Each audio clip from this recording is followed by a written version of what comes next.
जय माता दी दोस्तों, जय श्री हरि। स्वागत है आपका हमारे YouTube चैनल अभव्या वर्ल्ड में। दोस्तों, आज की इस वीडियो में हम आपके लिए चैत्र मास के कृष्ण पक्ष में पड़ने वाली पाप मोचनी एकादशी की व्रत कथा लेकर आए हैं।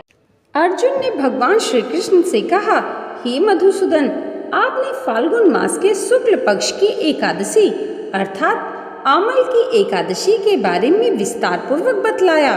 चैत्र माह के कृष्ण पक्ष में आने वाली एकादशी का क्या नाम है तथा उसकी विधि क्या है? कृपा करके आप मेरी बढ़ती हुई जिज्ञासा को शांत करें। भगवान श्री कृष्ण ने कहा, हे अर्जुन, चैत्र मास के कृष्ण पक्ष की एकादशी को पाप मोचनी एकादशी के नाम से जाना जाता है। एक बार की बात है, पृथ्वीपति राजा मांधाता ने लोमश ऋषि से यह प्रश्न किया था जो तुमने मुझसे किया है। अतः जो कुछ भी ऋषि लोमश ने राजा मांधाता को बतलाया वही मैं तुमसे कह रहा हूँ। राजा मांधाता ने धर्म के गुहात्म रहस्य के ज्ञाता महर्षि लोमेश से पूछा, हे मुनि श्रेष्ठ, मनुष्य के पापों का मोचन किस प्रकार संभव है?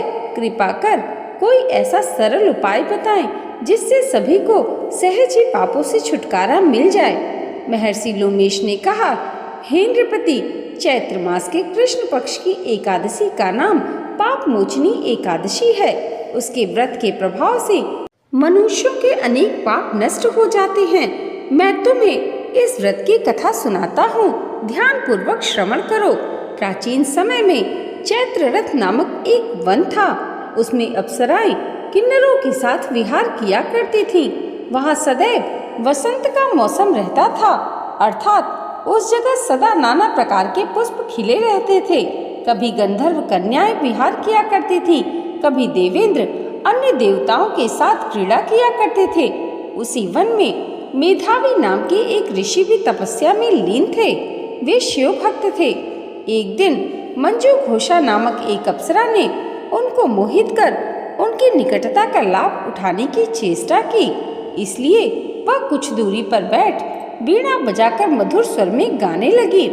उसी समय शिव भक्त महर्षि मेधावी को कामदेव भी जीतने का प्रयास करने लगे। कामदेव ने उस सुंदर अप्सरा के भ्रू का धनुष बनाया, कटाक्ष को उसकी प्रत्यंचा बनाई और उसके नेत्रों को मंजू घोषा अप्सरा का सेनापति बनाया। इस तरह कामदेव अपने शत्रु भक्त को जीतने को तैयार हुआ। उस समय महर्षि मेधावी भी युवावस्था में थे और काफी हृष्ट पुष्ट थे। उन्होंने यज्ञोपवीत तथा दंड धारण कर रखा था। वे दूसरे कामदेव के समान प्रतीत हो रहे थे। उस मुनि को देखकर कामदेव के वश में हुई मंजू घोषा ने धीरे धीरे मधुर वाणी से वीणा पर गायन शुरू किया। तो महर्षि मेधावी भी मंजू घोषा के मधुर गाने पर तथा उसके सौंदर्य पर मोहित हो गए। वह अप्सरा मेधावी मुनि को कामदेव से पीड़ित जानकर उनसे आलिंगन करने लगी। महर्षि मेधावी उसके सौंदर्य पर मोहित होकर शिव रहस्य को भूल गए और काम के वशीभूत होकर उसके साथ रमण करने लगे। काम के वशीभूत होने के कारण मुनि को उस समय दिन रात का कुछ भी ज्ञान न रहा और काफी समय तक वे रमण करते रहे। तदुपरांत मंजू घोषा उस मुनि से बोली, हे ऋषिवर, अब मुझे बहुत समय हो गया है, अतः स्वर्ग जाने की आज्ञा दीजिए। अप्सरा की बात सुनकर ऋषि ने कहा, हे मोहिनी, संध्या को तो आई हो, प्रातःकाल होने पर चली जाना। ऋषि के ऐसे वचनों को सुनकर अप्सरा उनके साथ रमण करने लगी। इसी प्रकार दोनों ने साथ साथ बहुत समय बिताया।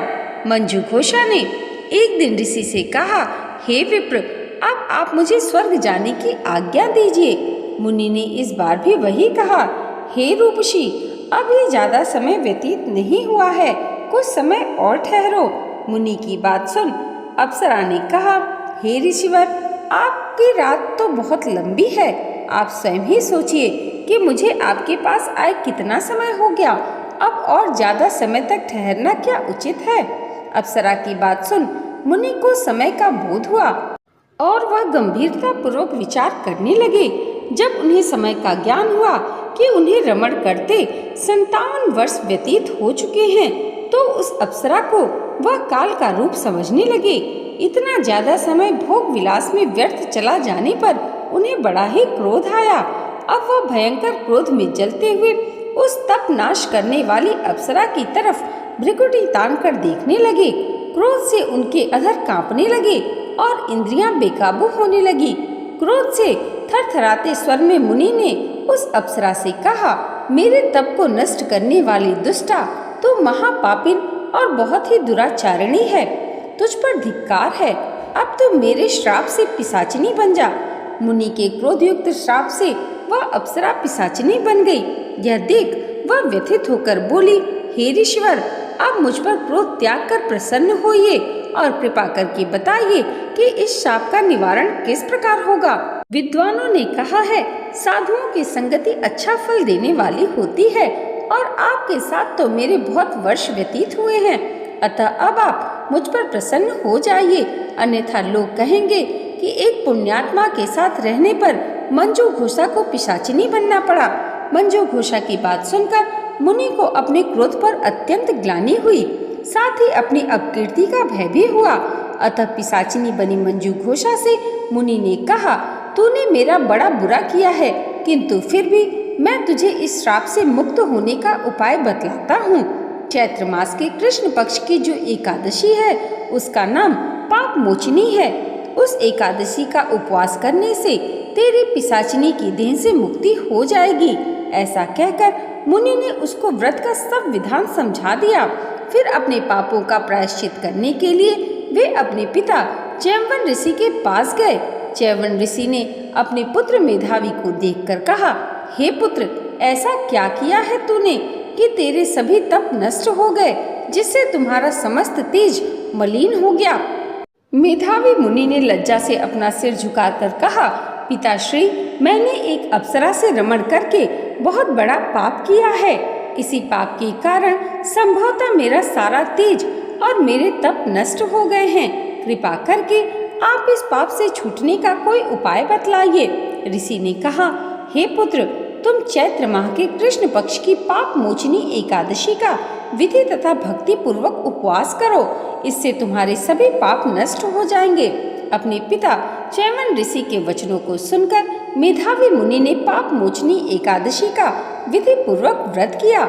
इसके प्रभाव से उनके सभी पाप नष्ट हो गए। मंजू घोषा अप्सरा भी पाप मोचनी एकादशी का उपवास करने से पिशाचिनी की देह से छूट गई और पुनः अपना सुंदर रूप धारण कर स्वर्गलोक को चली गई। लोमेश मुनि ने कहा, हे राजन, इस पाप मोचनी एकादशी के प्रभाव से समस्त पाप नष्ट हो जाते हैं। इस एकादशी की कथा के श्रवण व पठन से 1000 गौदान करने का फल प्राप्त होता है। इस उपवास के करने से ब्रह्म हत्या करने वाले, स्वर्ण चुराने वाले, मद्यपान करने वाले, अगम्यागमन करने वाले आदि भयंकर पाप भी नष्ट हो जाते हैं और अंत में स्वर्गलोक की प्राप्ति होती है। इति श्री पाप मोचनी एकादशी व्रत कथा। दोस्तों, आज की ये वीडियो अगर आपको अच्छी लगी हो तो कमेंट बॉक्स में जय श्री हरि जरूर लिखिएगा और इसे लाइक और हमारे चैनल पर पहली बार आए हैं तो सब्सक्राइब करना मत भूलिएगा। भगवान श्री हरि की कृपा आप सबके जीवन पर सदैव ऐसे ही बनी रहे, इसी मंगल कामना के साथ मिलते हैं अगले वीडियो में। तब तक के लिए जय माता दी, जय श्री हरि।